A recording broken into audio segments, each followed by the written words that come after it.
Welcome to another episode of Smash JT. Today is a very exciting day for me personally because I am a gigantic fan of games in the Mana series.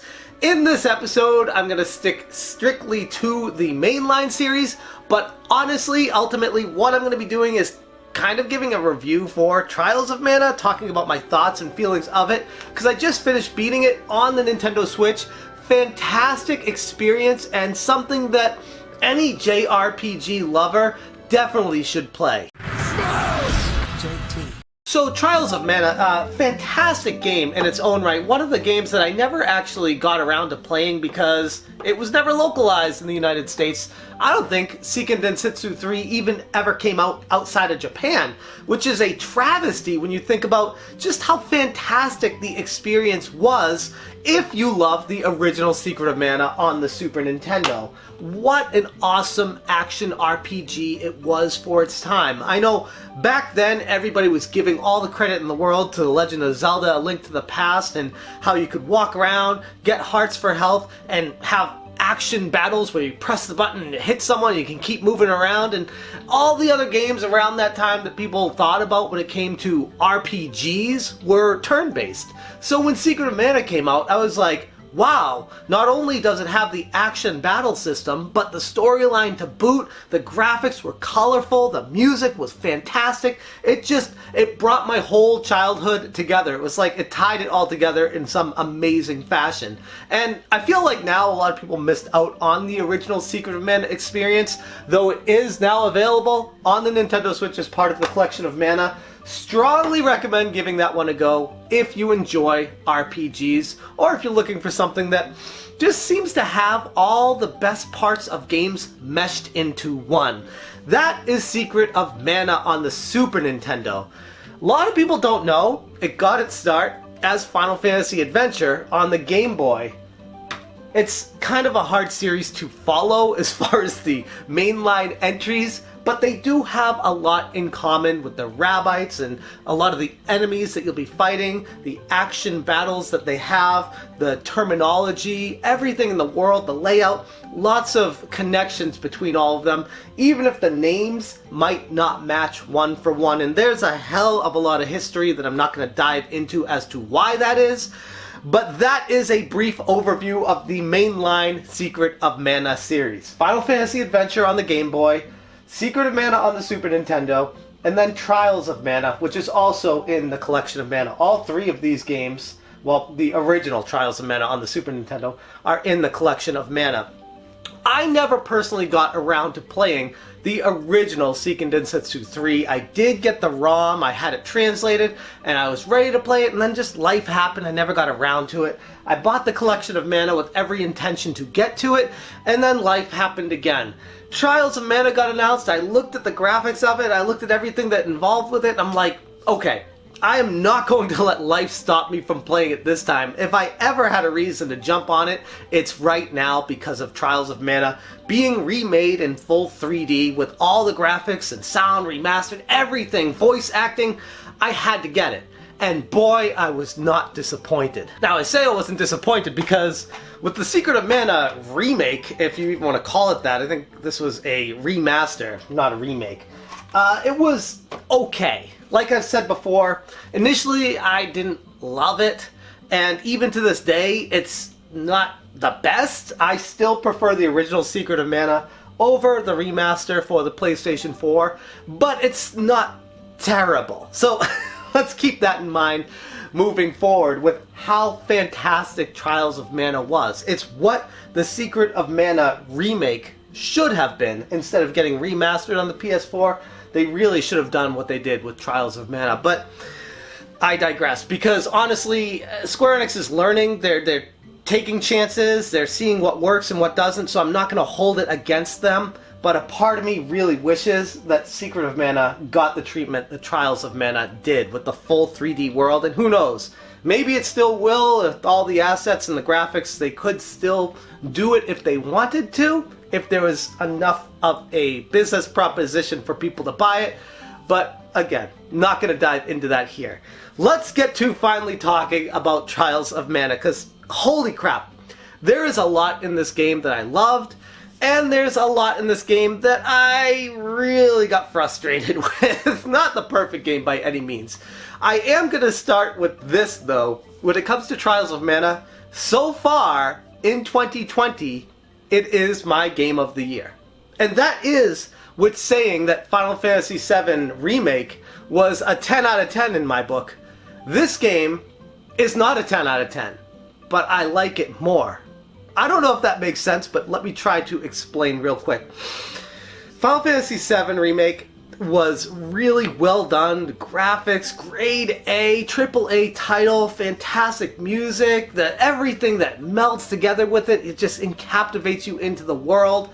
But when I play Trials of Mana, the graphics aren't nearly on par with Final Fantasy VII Remake, nor was it trying to be. The music was really good. I still think Final Fantasy VII Remake was better, but ultimately, Trials of Mana, it was just more fun. I had more fun playing Trials of Mana, and that's what I keep going back to. Like, if I'm grading the games on a scale of quality, Final Fantasy VII Remake definitely is a higher quality game. But Trials of Mana, to me, was a more fun experience. So as far as that's concerned, that's why rating games is just so bonkers to me, because people will try to rate it on a scale of quality and what they got out of the game, as opposed to, oh, that was a really fun experience. Trials of Mana is unique in the way that starting the game out, you select a party of 3 characters, but you don't know what they really are, or what their impact to the world is. You pick them, and then you experience it. Like, yeah, they give a little bit of details and background of each character when you're choosing them, but for me, it was just like, okay, I'm just gonna randomly pick these characters and see where it goes with who I select. And that was kind of like curious to me, but whatever. I'm gonna give it the benefit of the doubt. I mean, it's a retro title that they're bringing up to the modern age, and that's how it worked in the original as well. So, not gonna knock it for that, but it was something where I'm like, I don't like not having the option to get these other characters the entire game. So, I guess in a way it kind of adds to the replayability of it, because I do want to go back and experience the storylines of the other characters that I did not select, but also while I was playing through it, I felt like I was missing something. Regardless of that though, the experience of playing through the game was fantastic, and it's a long game. Like, this is one of the frustrations I had when I saw the game came out and there were like already reviews on the game like the day it came out or a couple days after. I'm like, this game was legit like 30 plus hours for me. And no, I didn't just rush through everything and get it done. I did a lot of the side quests. I did a lot of adventuring just to see what was around the world and experience it. I wanted to truly be a part of it. I feel like that's something that happens this day and age with people just getting a game and rushing through it to get to the next game. They forget to enjoy what they're playing. They're so focused on what's next that they forget to live in the moment of what's now. And I made sure to take a step back with Trials of Mana. I did not want to rush through this game, and boy am I glad that I took that approach with it, because I was not disappointed. One of the best parts about Trials of Mana is the battle system, where I would look forward to fighting enemies and seeing different ways of trying to take them down. It wasn't perfect though. I mean, like most games in this peculiar situation they put themselves in, having the active party fight with you, the computer doesn't really do anything. Like, your computer controlled characters, the allies, they just kind of hang around. Once in a while they'll swing, but more often than not, I'm fighting all the battle myself. I'm looking over at them and they're just chilling. I'm like, can we fight these guys? They're like literally right next to you and you're just having a cup of coffee. Like, and that was super frustrating to me, but whatever. I'm used to it with these games. Final Fantasy VII Remake did that as well. It's just like mind-numbingly frustrating that you have a party that can destroy people, and yet it feels like you're the only one doing any of the work. Now, yeah, it would make the game a hell of a lot easier, but they could offset that by making the characters that you fight, the enemies, way more challenging, so that it all culminates on a better battle system, but ultimately it's fine. I got used to it. And like I said, the game is definitely not perfect. There's plenty of frustrations that I had, especially with the battles. Even though it was one of my favorite parts of the game, it was also one of the most frustrating parts of the game. I selected characters that I thought would be able to get magic spells, and they weren't, and I had to go through the whole game without being able to cast specific spells that could have actually helped me a lot, which was frustrating. It made me halfway through the game be like, oh, I want to stop this and actually go back and start again with the characters that can actually do what I want them to do now that I know how this all works. And again, it's one of those things that whatever you deal with it, but it's frustrating in the moment that that's what you're stuck with. And the game like advertises all these spells that you can get once you get these elementals. It's like, yeah, but if you don't have those characters, you can't do those spells. So we'll advertise them to you, but you won't be able to do them anyways. That was kind of frustrating.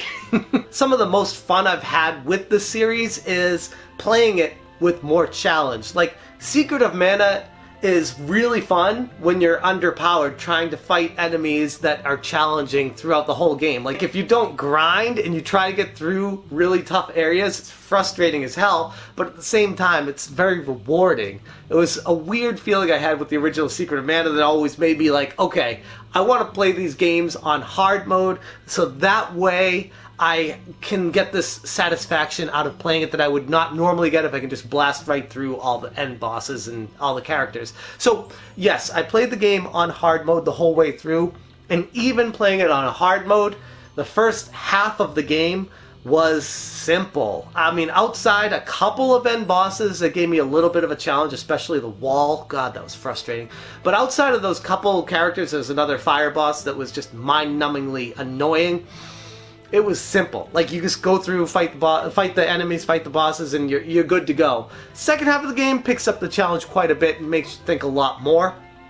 And also through the initial part of the game, it's extremely linear. And that seems to be a trend recently for me with these JRPGs, where it's just lots of hand-holding, lots of go here, go here, go here, go here, and then you can do this, then you can do this, and then you get to the end of the game. And that's really frustrating. Trials of Mana only suffers from that for the first half of the game, then the whole world opens up. One of my favorite aspects from the original Secret of Mana on the Super Nintendo was right at the get-go, right at the start, it was fairly open world. Like, yeah, you could only go to a few places, but it felt like nothing was holding your hand. It felt like you could do whatever you wanted and go and explore whatever and do things in different orders and see how the game opens up and transpires from how you do things at the beginning. Trials of Mana doesn't really do that. It's just like, okay, go through all this and then you get to the part where it all opens up. So that's one of the main differences I've seen between these two, but whatever, okay. That's why I like Secret of Mana a little bit more. Doesn't mean that Trials of Mana is bad, it just means that's why I love games. It's just having the freedom to explore on an open world adventure like what Secret of Mana felt like. And I think that's what I'm getting at with all of this. Secret of Mana is hardcore nostalgia for me. It reminds me of a time in my life where I fell in love with video games. And that, in a weird way, was why I was looking so forward to Trials of Mana. And it didn't really disappoint, I'll be honest. Was it as good as Secret of Mana? No, it wasn't, but it was pretty damn close. And I think that's all I could hope for out of a game. I would never expect a game to be better than Secret of Mana. And Trials of Mana comes pretty damn close. So anybody who's enjoyed their time with Secret of Mana, had fun with it, experienced it on the SNES Classic, bought the collection of Mana on the Switch, or has played it on the Super Nintendo, anyone that's experienced it and said, hey, this is a pretty damn good game, you played through the whole thing and love it, Trials of Mana is a no questions asked purchase, and you will not be disappointed with it. If you're not into JRPGs that are action-oriented battles, probably not going to love it, but it's still a good experience regardless. Ultimately, I would love to see a new entry in the series. Now that they've remastered Secret of Mana, remade Trials of Mana, and now that Square Enix seems to have the ball rolling on the series once again. I know it's had a few hiccups personally that I haven't loved some entries in the series. Doesn't mean they're bad, by the way, it just means they weren't up to par with my expectations of the original Secret of Mana. It looks like Square Enix knows what they're doing with the series now, and I am extremely hopeful that there will be a follow-up in the series. This Trials of Mana seems to point to that, and if that's the case, there's no better time than the present to start working on that. That's where I'm going to leave this video. I know it kind of was all over the place, but I just couldn't make a video about a Mana game without diving into my love and passion for the series and the history of it from Square Enix, originally Squaresoft back in the day, how it relates to the Final Fantasy series. It's just, there's lots of interwoven wires with the series, so I feel like fans, it doesn't get the media and press attention that the Final Fantasy series does these days, and I'm a strong advocate for it to be brought more to the mainstream. I love Mana, and I can't wait to see what Square Enix decides to do next with it. Anyways, thank you so much for watching, and as always, you stay smashing.